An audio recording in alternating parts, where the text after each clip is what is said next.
दोस्तों, गाँवों में अक्सर जो है मनरेगा का पैसा मज़दूर के खातों में आता है और आने के बाद जो है वो मज़दूर जाते हैं बैंक से और वो उस पैसे को जो है निकाल लेते हैं।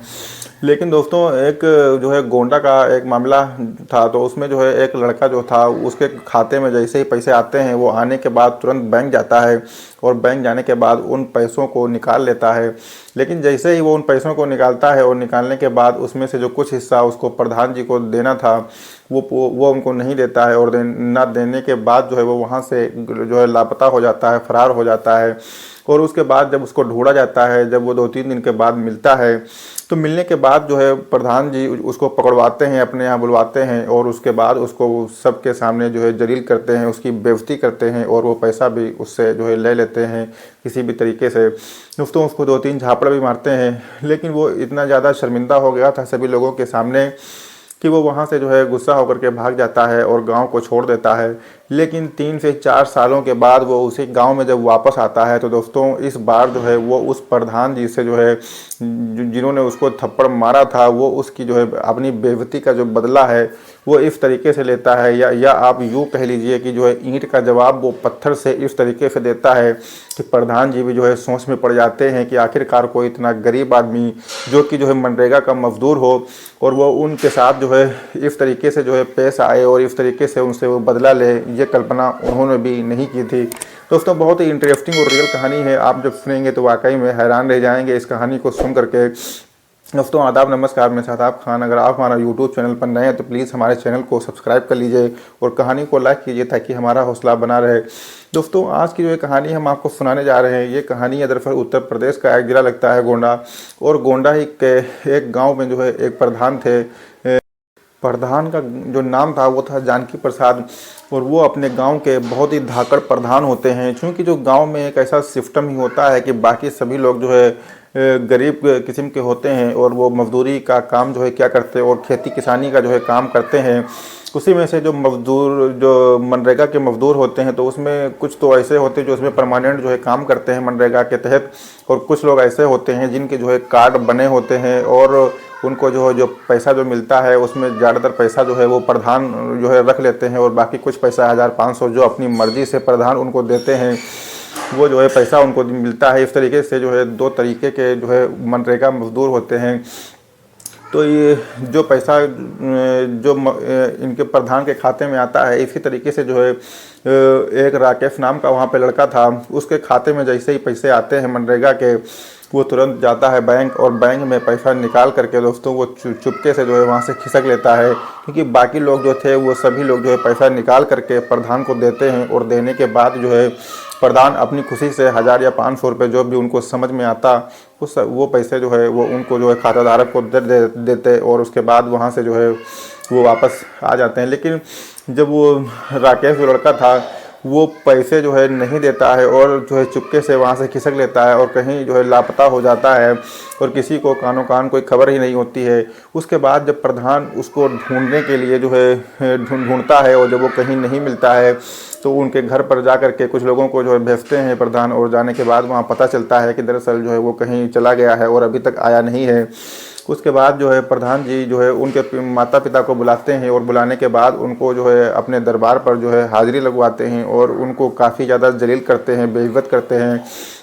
और उसके बाद उनसे पूछते हैं कि बताओ तुम्हारा लड़का कहाँ गया है। तो वो कहते हैं कि दरअसल हम नहीं जानते हैं कि वो कहाँ गया है, और जो है जैसे ही आएगा वो पैसे आपके जो है लौटा देगा। दोस्तों, उसके बाद जो है उनको वहाँ से छोड़ दिया जाता है, वो चले जाते हैं, लेकिन काफ़ी ज़्यादा जो है उनको वहाँ बेइज्जत किया जाता है और वो लोग वहाँ से वापस चले जाते हैं। लेकिन 3 दिन के बाद जैसे ही वो अपने घर पर वापस आता है, वापस आने के बाद जो मजदूर जो प्रधान के जो खबरी लाल होते हैं वो उनको खबर दे देते हैं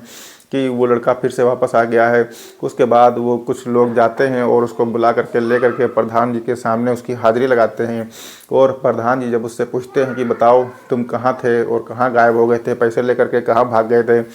उसके बाद वो कहता है कि दरअसल जो है हम कुछ बताता है कि पैसे जो है वो खर्च हो गए हैं। उसके बाद प्रधान जी बहुत ज़्यादा गुस्सा होते हैं, फिर उनको जो है माता पिता को बुलाते हैं और उनके सामने जो है उसको जलील करते हैं, और साथ में जो है उस लड़के को यानी कि राकेश को 2-3 झापड़ भी मार देते हैं। यानी खुद की जो है उसकी बदनामी होती है और साथ में उसके सामने ही, उसकी आंखों के सामने उसके माँ बाप की भी बहुत किरकिरी होती है, बहुत बदनामी होती है। इस चीज़ को वो देख करके बहुत ही गुस्सा हो जाता है और उसके बाद जो है उसके जो है पिताजी से, उसकी माताजी से प्रधान जी कहते हैं कि जब तक जो है इस 10,000 रुपये जो थे वो जब तक नहीं दोगे आप कहीं से ला करके, तब तक के इसको जो है हम यहाँ से छोड़ेंगे नहीं। उसके बाद वो जाते हैं गांव में अपने रिश्तेदारों के यहाँ, जहाँ जहाँ से भी उनको पैसा मिल सकता था वहाँ से उस पैसे को वो लेते हैं और लेने के बाद तुरंत जो है प्रधान जी के पास जाते हैं और वो पैसा देते हैं और वहाँ से उसको छुड़ा लाते हैं। लेकिन दोस्तों वो अपनी जो है बदनामी का, अपने माँ बाप की बदनामी का पूरी तरीके से वो बदला लेना चाहता था और ईंट का जवाब वो पत्थर से देना चाहता था। इसीलिए जो है वो वहाँ से जो है उसी दिन घर छोड़ करके जो है चला जाता है मुंबई काम करने के लिए। और मुंबई में पहले तो वो अपने दोस्त के साथ में रुकता है, लेकिन दोस्त भी जो है उसको काफ़ी ज़्यादा चिढ़ाते हैं कि देखो प्रधान जी से जो है पंगा लेने चला था, और इस तरीके से वो वहाँ भी परेशान हो जाता है। उसके बाद वो पढ़ा लिखा तो था ही, वो एक अच्छी जगह अपनी नौकरी की तलाश करता है और जब उसको नौकरी मिल जाती है तो वो वहीं पर जो है अपने दोस्तों का साथ भी छोड़ देता है और वहाँ पर एक कंपनी में जो है नौकरी करने लगता है। वहाँ पर अच्छे खासे उसको पैसे भी मिलते थे। कुछ महीने जब बीत जाते हैं उसके बाद जब कुछ हालात उसके सुधरते हैं तो उन्हीं पैसों से वो एक मोबाइल ख़रीदता है और मोबाइल ख़रीदने के बाद जो है घर पर वो बातचीत अपनी जारी रखता है। लेकिन इस दौरान जो है वो घर पर नहीं जाता है और धीरे धीरे करके थोड़े थोड़े पैसे जो है वो अपने घर पर जो है भेज दिया करता ताकि कुछ खर्चा पानी का इंतज़ाम वहाँ पर हो सके। इस तरीके से जो है वक्त बीतने लगता है और इधर जो राकेश होता है वो अब अपने मोबाइल पे जो है फेसबुक, यूट्यूब वगैरह सारी चीज़ें जो है चलाने लगता है। लेकिन फेसबुक पर जो है एक दिन जो है एक लड़की से वो जो है फ्रेंड रिक्वेस्ट भेजती है और रिक्वेस्ट भेजने के बाद उसको ये एक्सेप्ट कर लेता है। एक्सेप्ट करने के बाद दोस्तों इन दोनों के बीच में जो है काफ़ी ज़्यादा चैटिंग होती रहती है, कई दिनों तक चैटिंग होती है। लेकिन चैटिंग होने के बाद दोस्तों वो दोनों लोग एक दूसरे का नंबर लेते हैं और नंबर लेने के बाद एक दूसरे से वो लोग बातचीत का सिलसिला जो है शुरू हो जाता है। और जब एक बार जो है बातचीत का सिलसिला शुरू होता है तो वो रुकने का नाम ही नहीं लेता है और उसके बाद उनकी दोस्ती जो है प्यार में बदल जाती है। और जब 6 महीने का समय बीत जाता है तो वो लोग एक दूसरे से मिलने के लिए बेताब हो जाते हैं। अब वो लड़की कहती है, क्योंकि वो दिल्ली में थी, पढ़ाई कर रही थी और वो मुंबई में जो है काम कर रहा था, तो वो राकेश जो है उससे कहता है प्रिया से, जो लड़की थी उसका नाम प्रिया था, वो 23-24 साल उसकी भी उम्र थी और 23-24 साल इसकी भी उम्र थी। तो उससे कहता है कि जो है आप मुंबई जो है चली आई हैं और यहीं पे जो है मुलाकात करते हैं। लेकिन वो कहती है कि हम अपनी मौसी के घर पर रुके हुए हैं तो हम वहाँ नहीं आ सकते, लेकिन आप तो यहाँ पर आ सकते हैं। इसके बाद जो है वो राकेश अपनी कंपनी से 10 दिन की जो है छुट्टी लेता है और छुट्टी लेने के बाद जो है वो जाता है वहीं दिल्ली में। और दिल्ली में जो है वो एयरपोर्ट पर जब उतरता है तो उतरने के बाद जो है प्रिया उसको रिसीव करती है और एयरपोर्ट के बाहर ही जो है निज़ामुद्दीन के पास जो है एक होटल में एक रूम बुक करती है। वहीं पर ये दोनों लोग जाते हैं और वहाँ पर 2-3 घंटे जो भी होता है वो बिताते हैं और जो 6-7 महीनों का जो मिलन अधूरा था वो जो है पूरी तरीके से पूरा करते हैं। और उसके बाद जो है वो लड़की जो होती है प्रिया, वो तुरंत जो है वहाँ से चली जाती है अपने घर यानी दिल्ली में, जहाँ पर वो मौसी के यहाँ रुकती थी, और रुकने के बाद जो है वहीं चली जाती है। फिर अगले दिन जो है वो अपनी मौसी से कहती है कि हम अपने जो है अपनी सहेली से जो है मिलने जा रहे हैं और आज रात को वहीं पर रुकेंगे। तो वो कहती हैं ठीक है, क्योंकि 8-10 साल उसको रुकते हुए हो गए थे तो मौसी भी उसके ऊपर कोई शक वगैरह नहीं करती थी और उसको अच्छी तरीके से जानती थी कि वो लड़की पढ़ाई करने वाली है। उसके बाद जो है वो जाती है और जाने के बाद वो अपनी सहेली से ये चीज़ बता देती है कि अगर मौसी फ़ोन करें तो उनको बता देना कि हम यहाँ पर हैं। और उसके बाद जो है वो जाती है, रात भर उस होटल में उसके साथ बिताती है और सुबह होते ही वो फिर अपने घर वापस चली जाती है। इस तरीके से 6-7 दिन बीत जाते हैं और तब तक के लिए जो है वो वहाँ पर जो है आती जाती है और उससे जो है मुलाकात होती रहती है। वो लोग आपस में टहलते, खूब जो है मौज मस्ती करते। लेकिन एक दिन जो है अचानक जो है उस राकेश को ये चीज़ पता चलती है कि जो लड़की है प्रिया, वो जो है गोंडा ही की रहने वाली है और उसी गांव की रहने वाली है, क्योंकि जो उसके पिता जी वो जो है प्रधान थे और वो वही थे। दोस्तों उसके बाद जो है जब उनके पिताजी का नाम वो उनके आधार कार्ड में देख लेता है तो देखने के बाद वो हैरान रह जाता है। और उसके बाद एक दिन वो उससे पूछता है